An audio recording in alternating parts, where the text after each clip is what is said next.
The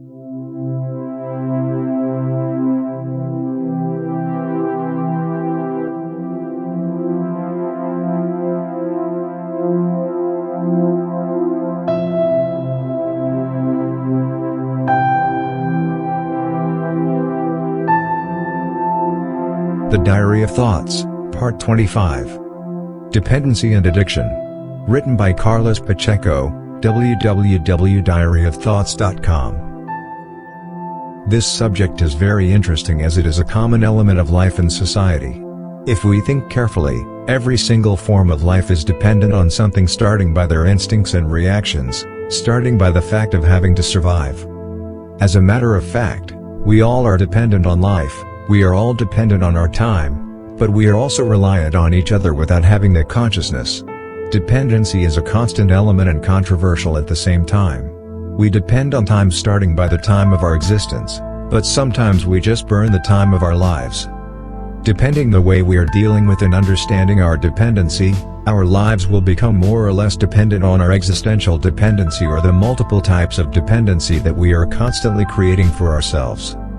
At the limit, creation invented this common element to maintain our dependence on everything and everybody, even dependent on our self-dependencies. There are natural dependencies, and there are virtual dependencies if we want to call it like that. But they all make part of the same family, the same interactive chain. Once again, I can consider that this interdependence can be translated by the invisible balance that puts every single particle in movement, the universal motion, as everything moves along with it. Within a multiplicity of dependencies, there are those who bring us happiness, others that will bring us misery and pain that we extend to other people around us, as we are all interdependent on our reactions and behaviors, on our relationship with life herself and society in general. The moment we are born, we are dependent on our parents, starting by being already dependent in the belly of our origin, our mother. Later on and all along the road of our lives, we are dependent on all the systems that society created, from the times of school to the times when we have to find a job to survive and maintain our family. We create our emotional dependencies through the feelings that we generate very deep in our spirits, as we also create material and behavior dependencies, sometimes translated by unnecessary needs and habits that we consider essential to our lives. All along that natural chain of dependencies, other types can become additions, usually originated by the need of abstraction from the other types of dependencies that can condition, even destroy our lives. In my life, I assisted and participated in that natural cycle that is our existence as any other human being, with all our virtues and imperfections, but always respecting mostly myself and, as a consequence, other people around me. Even though I made my mistakes, committed my errors of judgment, sometimes of behavior, for that, I also paid my price.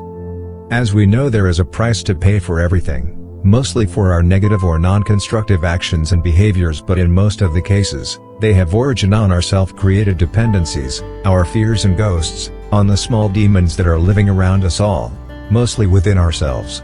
We can be sure that everybody has them. There is also the voluntary and involuntary dependencies existing within us, depending on the different context of our lives. If we could interpret what's happening in each person's spirit, we would understand why those types of dependencies exist.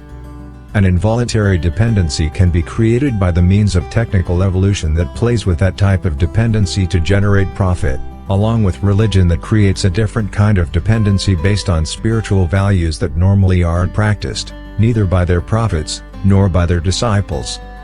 Voluntary dependencies reside on intrinsic inner values and principles along with true and pure feelings. Those different elements and components can be extensive to several areas of our lives, from our posture in society to the love that we have for other people around us, even the passion for our profession, for instance. That spontaneous dependency leads to a process of natural evolution regarding relationship and individual intellectual development that is extensive to the rest of society.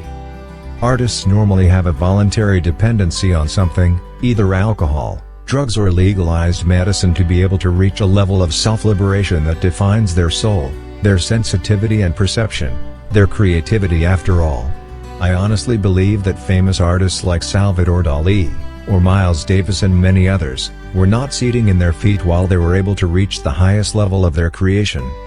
The necessity of recurring to this dependency also translates the inner search to reach another dimension than the one we are living.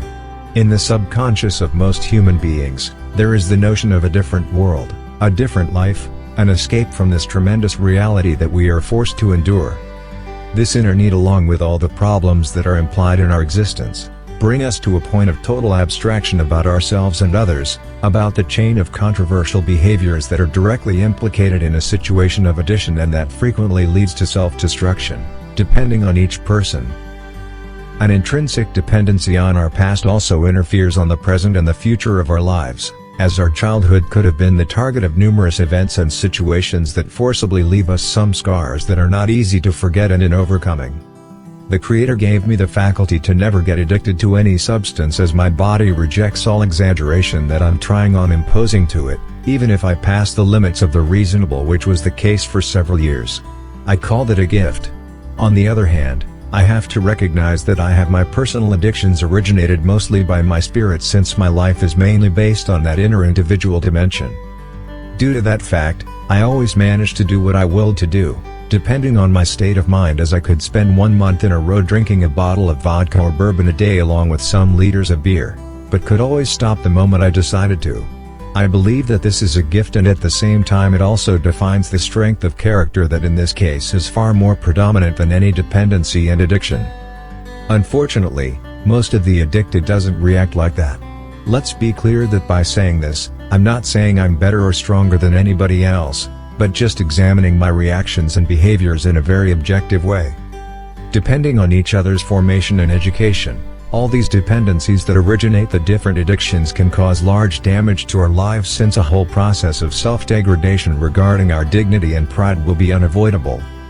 Along with this first process, there is also the element of relationships that becomes affected by those addictions and will interfere and alter our lives, starting by the fact of hurting the ones that we love the most and finishing for hating ourselves to do so. This attitude normally happens when we have a problem that we are not able to solve ourselves, creating a false self-dependency on it, but at the same time making everybody and everything responsible for our lack of courage and character to change our lives and spend the rest of our existing relying on others. After that, it comes to an element called stupid pride that is already the result of the humiliation that we caused mostly to ourselves, and that avoids further contacts with the ones that we love and who love us. That's how friendship and love can be destroyed just because there is someone who cannot handle his dependencies. I experienced that kind of damage within my family and among my dearest friends, the ones I never left and always forgave, even being able to regenerate some of them. Today I can happily see them living in a normal way, developing and evolving all the time as a result of being stronger than the self-dependencies that they created to themselves in the past. As I mentioned in part 1 of this document, I perfectly understand the influence that can lead to dependence on spirituals along with other related addictions. They can create the necessary liberation of spirit so that we'll be able to achieve the unknown, the dimension that even we cannot understand. There is an invisible barrier that some people can break and is reached when our spirits are liberated in a certain way from the conventional, far away from us physically and invading a specific sphere that finally brings us all the necessary information, the data to reach creativity. The Diary of Thoughts, end of part 24, written by Carlos Pacheco, www.diaryofthoughts.com.